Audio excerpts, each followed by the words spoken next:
2024 সালের 15 জুলাই যখন এই যে হত্যা শুরু হলো, পুলিশ হত্যা, মানুষ হত্যা, ছাত্র হত্যা, মেট্রো রেলে আগুন, বিভিন্ন প্রতিষ্ঠানে আগুন, আমি নিজেই এই ছাত্র হত্যা যখন মাত্র 6 জন মানুষ মারা গেছে, আমাদের ছাত্র ছিল কয়েকজন, তখন আমি জুডিশিয়াল এনকোয়ারি কমিটি করে দিয়েছিলাম এবং জাতিসংঘকে আহ্বান করেছিলাম যে তদন্ত করা হোক। আমি যদি নিজেই হত্যা করব তাহলে আমি কেন জুডিশিয়াল এনকোয়ারি কমিশন করে দেবো? কিন্তু আমি সেটা করেছিলাম কারণ আমি জানতে চাই যে এই হত্যাকাণ্ড কিভাবে হলো, কারা সংগঠিত করলো, এবং যে বুলেট দিয়ে হত্যা হয়েছে সেই বুলেট তো আমাদের পুলিশ ব্যবহার করে না। অথচ মিথ্যা মামলা শুধু না, আন্তর্জাতিক পর্যায়ে পর্যন্ত বদনাম দেওয়া।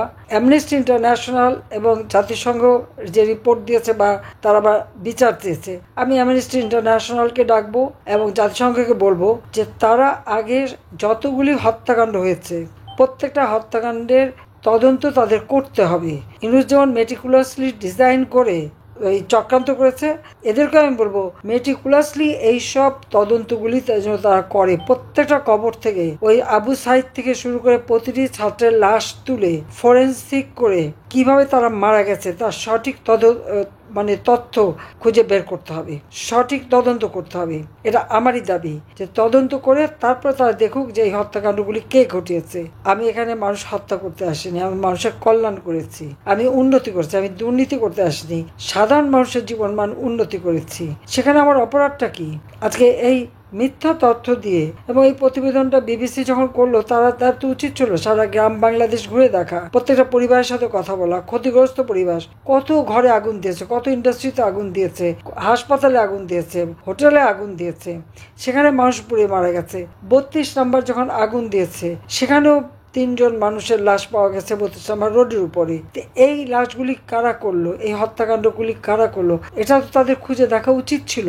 জাতিসংঘের এনকোয়ারি কমিশন যখন এসেছে, আমাদের দলের পক্ষ থেকে যারাই কথা বলেছে একটা কথারও তারা গুরুত্ব দেয়নি। ওই ইনুসের যে মেটিকুলাস ডিজাইনের অংশ হিসেবে ইনুস সেন্টারে বসে তার যে 40 জন প্রতিনিধি আছে যাদেরকে মাসোহারা দিয়ে রাখে, কন্টেন্ট তৈরি করে, মনে হলো যে সেই কন্টেন্টের ভিত্তিতেই এইসব প্রতিবেদন দেওয়া হয়েছে এবং আমার নামে মিথ্যা অপবাদ দিয়ে আজকে বলছে আন্তর্জাতিক আদালতে বিচার। হ্যাঁ, আমিও চাই আন্তর্জাতিক আদালতে বিচার, কিন্তু সেই বিচার হওয়ার আগে ওই ইনুসের কন্টেন্ট দিয়ে হবে না। এখানে আসল এক্সপার্ট নিয়ে এসে প্রত্যেকটা হত্যার তদন্ত করতে হবে, প্রত্যেকটা হত্যার তদন্ত করে এর সঙ্গে কে দায়ী সেটাই খুঁজে বের করতে হবে। আর এটা যদি তারা খোঁজে, অবশ্যই আমি জানি শতভাগ, আমার বিশ্বাস যে ইনুস যেই হত্যাকাণ্ডগুলি ঘটিয়েছে এতে কোনো সন্দেহ নাই। তার কাজ হচ্ছে উদরপিণ্ডি বুদর গাড়ি দেওয়া। যারা হত্যা করেছে, অগ্নিসন্ত্রাস করেছে, তাদেরকে দিয়েছে দায় মুক্তি, আর মামলা দিয়েছে আমাদের বিরুদ্ধে, আওয়ামী লীগের নেতা কর্মীদের বিরুদ্ধে। কাজে এই জিনিসটাই তাদের খুঁজে বের করতে হবে। দায় মুক্তি কেন দিল, কি কারণে? দায় মুক্তি তো এই জন্যই দিয়েছে যে যেহেতু তারা দায়ী, যেহেতু তারা এই সমস্ত অপকর্ম করেছে, যারা এই ইনুসের প্ররোচনায় যে সময় তার যে মাস্টার মাইন্ড এবং চালারা তারা তাদেরকে যা বুঝিয়েছে সেটা বিভ্রান্ত হয়েছিল। আজকে তারা সেই বিষয়টা বুঝতে পেরেছে, অনুশোচনা হচ্ছে, ক্ষমা চাচ্ছে। আমি তো ক্ষমা করে দিয়েছি, আমার তো কারোর বিরুদ্ধে কোনো অভিযোগ নেই। কিন্তু আজকে আমরা আমাদের আওয়ামী লীগের অগণিত নেতাকর্মী, মুক্তিযোদ্ধা, তাদেরকে অপমান করা, তাদেরকে হয়রানি করা, মিথ্যা মামলা দেওয়া, এবং আমাদের তো ঘর বাড়ি কিছু নেই। আমার তো ঢাকা শহরে কোনো বাড়িঘরই নেই। জয় পুতুলের বাবার বাড়ি সুধাসদন, সেটাকে আগুন দিয়ে পুড়িয়েছে, লুটপাট করেছে, কিচ্ছু নেই, আমাদের সব লুট করে নিয়ে গেছে, এক কাপড়ে বের হয়ে আসতে হয়েছে। সেই ক্ষেত্রে আমি বলবো যে তদন্ত যদি করতে হয়, আমাদের বিরুদ্ধে মামলা করেছে, যদি মামলা চালাতে হয় তাহলে আগে এই তদন্ত করে দেখতে হবে যে কারা এই হত্যার সঙ্গে দায়ী। আমি এটা চাই, কারণ হত্যা করা আমাদের কাজ ছিল না। তাহলে তো যখন থেকে তারা ছাত্র আন্দোলনে নেমেছে তখনই তাদের উপরে হামলা করে তাদেরকে তুলে দেওয়া যেত, যেটা ডক্টর ইউনূস এখন করে। ছাত্ররা আন্দোলন করেছে, আন্দোলন নামার সাথে সাথে তাদেরকে গুলি করা, সাউন্ড গ্রেনেড, গরম পানি মারা। প্রাইমারি শিক্ষক, ছোট বাচ্চা কোলে, তার উপরে গরম পানি মেরেছে। মাদ্রাসার শিক্ষক আন্দোলন করতে গেছে, তাদের হামলা করেছে। গার্মেন্টস শ্রমিকরা আন্দোলন করেছে, সেখানে গুলি করে 2 জন শ্রমিক হত্যা করেছে। শ্রমিকদের একটা ইন্ডাস্ট্রি বন্ধ করে দিয়েছে, শ্রমিকদের পেটে লাথি মেরেছে, তারা আজকে কাজ পায় না। এগুলি কারা করেছে? এগুলি অপরাধ না? আর হত্যাকাণ্ড তো এখনো চলছে, আজ পর্যন্ত চলছে। গত 2 দিন আগেও আমাদের যুবলীগের এক নেতাকে হত্যা করেছে। একের পর এক তারা হত্যাকাণ্ড করে যাচ্ছে এবং এর কোনো বিচার নাই, কোনো নালিশ করার জায়গা নেই, মামলা করা যাবে না। যারা ক্ষতিগ্রস্ত তারা মামলা করতে পারে না, কিন্তু আমাদের বিরুদ্ধে মামলা একটার পর একটা, 450-র উপর মামলা, সব নাকি হত্যাকাণ্ড। আর 1400 মানুষের যে তালিকা জাতিসংঘ ঘোষণা করেছে, অ্যামনেস্টি ইন্টারন্যাশনাল রিপোর্ট, তারাও সেই 1400 বলেছে। আমি তাদেরকে চ্যালেঞ্জ দিচ্ছি, সেই 1400 নাম তারা বলবে। আর যে লিস্ট গেজেট করেছে সরকার, 832 জন না কতজন, ওই গেজেটে যাদেরকে মানে নিহত শহীদ বলেছে, প্রত্যেকটা কেস তদন্ত করে দেখুক এর মধ্যে কতটা ফাঁক আছে। কেউ হয়তো হার্ট ফেল করে মারা গেছে, কেউ অ্যাক্সিডেন্টে মারা গেছে, কেউ লুট করতে যেয়ে মারা গেছে, কেউ আগুন দিতে যেয়ে মারা গেছে, বা ও যারা অগ্নি সন্ত্রাস করেছে সেখানে ঢুকে লুট করতে যেয়ে মারা গেছে, সবাই নাকি শহীদ হয়ে গেছে। তো এমনকি আমার বিরুদ্ধে যত হত্যাকাণ্ড মামলা, অনেকে তো জীবিত হয়ে ফিরে এসেছে। তাহলে কিসের বিচার করবে? ইউনুস করেছে সেই 7.62 বুলেট দিয়ে মানুষ হত্যা, আর সে দোষটা পাচ্ছে এখন আমার উপরে, আন্তর্জাতিকভাবে আমার সমস্ত ইমেজ নষ্ট করার জন্য এই মিথ্যা অপবাদ ছড়িয়ে বেড়াচ্ছে। তার টাকা আছে, যে জনগণের অর্থ আত্মসাৎ করে বিরাট অঙ্কের টাকা, আর তাছাড়া এদিকে সেই আমেরিকানদের টাকা, কারণ আমেরিকানদের কাছে তার টাকা নেওয়া এবং তার কাজটা কি আমার দেশটাকে ধ্বংস করা। বঙ্গোপসাগরে তাদের ঘাঁটি, করিডোর দেওয়া, অর্থাৎ আমার সাগরও বেচবে, আমার করিডোরও বেচবে, আমার পোর্টও বেচবে। দেশ আজকে সেন্ট মার্টিন দ্বীপে এই 10 মাসে কেউ যেতে পারেনি। সেন্ট মার্টিন দ্বীপে কোথায়, কেন যেতে পারেনি? সেন্ট মার্টিন বিক্রি করে দিল নাকি? সেটাও খোঁজ নেন। দেশ বিক্রি করে, আমি বঙ্গবন্ধু শেখ মুজিবের মেয়ে, আমি তো দেশ বিক্রি করে ক্ষমতা থাকতে চাইনি, কিন্তু আজকে তারা সেটা করেছে। আর সর্বনাশ করে দিচ্ছে কি বাংলাদেশে, আজকে অর্থনীতি ধ্বংস। এমনকি দিন আনি দিন খাই, তারাও আজকে কোনো অর্থ উপার্জন করতে পারে না। ওয়ার্ল্ড ব্যাংকের হিসাব হচ্ছে 30 লক্ষ মানুষ দরিদ্র সীমায় নেমে গেছে, অথচ আমি এই 15 বছরে 5 লক্ষ মানুষকে অতি দরিদ্র থেকে মধ্যবিত্তে উন্নীত করেছি। তো আমার অপরাধটা কোথায় সেটা আমি জানতে চাই। আমাদের ছেলে মেয়েদের অপরাধ কি? তাদের বিরুদ্ধেও সে লেগে আছে। আর ইউনুসের বিরুদ্ধে তো মামলা আছে, ক্ষমতা যেই সব মামলা সে প্রত্যাহার করে নিয়েছে, আর আমাদের মামলা দিয়েছে। ঠিক আছে, মামলা দিক, সততার একটা শক্তি আছে, আমরা সততার সাথে চলেছি, সে আত্মবিশ্বাস আছে, আন্তর্জাতিকভাবে তার পয়সা আছে, অপপ্রচার চালাতে পারে, কিন্তু সত্যের জয় একদিন হবে। আজকে যাদের সামনে কথা বললাম, প্রত্যেকেই তো আজকে ভুক্তভোগী। কারোর তো জীবনে শান্তি নাই, নিরাপত্তা নাই। মেয়েরা আজকে সন্ধ্যা পরে ঘর থেকে বেরোতে পারে না, কোনো ভালো একটা চাকরি করতে পারে না, কাজ করতে পারে না। এটা কেন হবে? কই আমার সময় তো এরকম ছিল না। আমি তো সবার জীবনটাকে নিরাপদ রেখেছিলাম, শান্তি দিয়েছিলাম, অর্থনৈতিক উন্নতি দিয়েছিলাম, সমৃদ্ধির পথে বাংলাদেশ এগিয়ে যাচ্ছিল, খাদ্যের নিরাপত্তা ছিল, সবই ছিল। কিন্তু আজকে এই সুদখোর খুনি ইউনূস ক্ষমতা এসে যত পরে দেশটাকে ধ্বংস করবে, দেশটাকে ধ্বংস করে এই দেশের মানুষ আবার ভিক্ষা ঝুলি নিয়ে নামুক, সেটাই সে চায়। তার মধ্যে কোনো দেশপ্রেম নাই। সে বিদেশে অর্থ বিনিয়োগ করে, এত টাকা পেল কোত্থেকে? আর তার সাথে তার এখন সমন্বয়কারী আর সেই নতুন দল একটা তৈরি করেছে।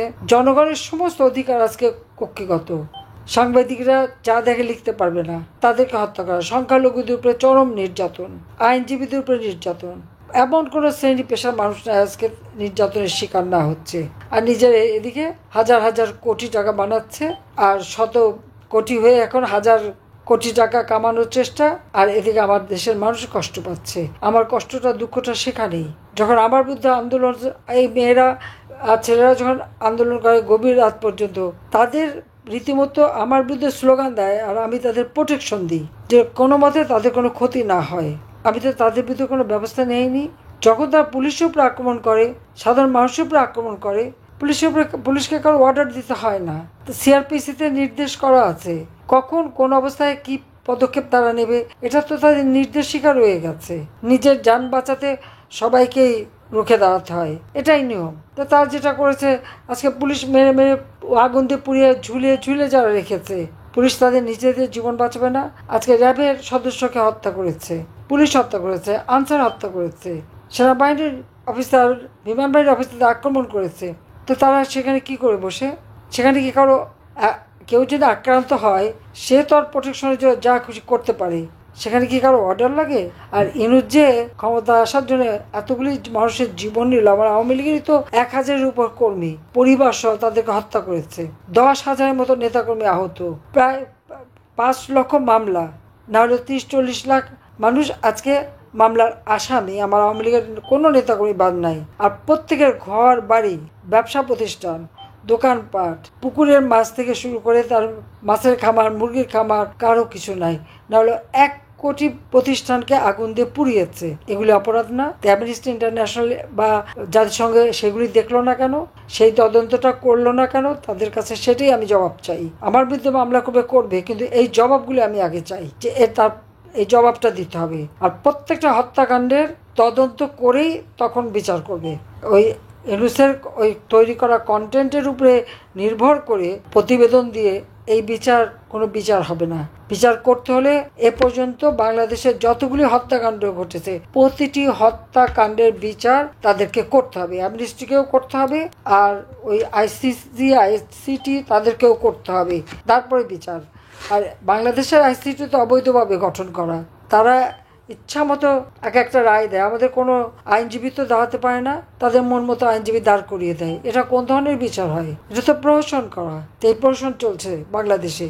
একটা মানুষ স্বজন হারায়, কেউ বাবা হারায়, কেউ ছেলে হারায়, কিন্তু মামলা করতে পারবে না। কেন মামলা করতে পারবে না? আজকে বাংলাদেশে ন্যায় বিচার নাই, মানুষের পেটে খাবার নাই, সমস্ত জিনিসের দাম বেড়ে গেছে, মানুষের আয় রোজগার নাই, মানুষ চিকিৎসা নিতে পারে না, ভালো ভালো ডাক্তার সার্জন চাকরি থেকে বের করে দিচ্ছে, সরকারি অফিসারদের চাকরি থেকে বের করে দিচ্ছে, পুলিশ বাহিনীকে তো ধ্বংস করছে, সেনাবাহিনীর অবস্থাও একই অবস্থা। সব দেশটাকে নিয়ে একটা ছেলে খেলা শুরু করে দিয়েছে। এভাবে ছেলে খেলা চলতে দেওয়া যায় না।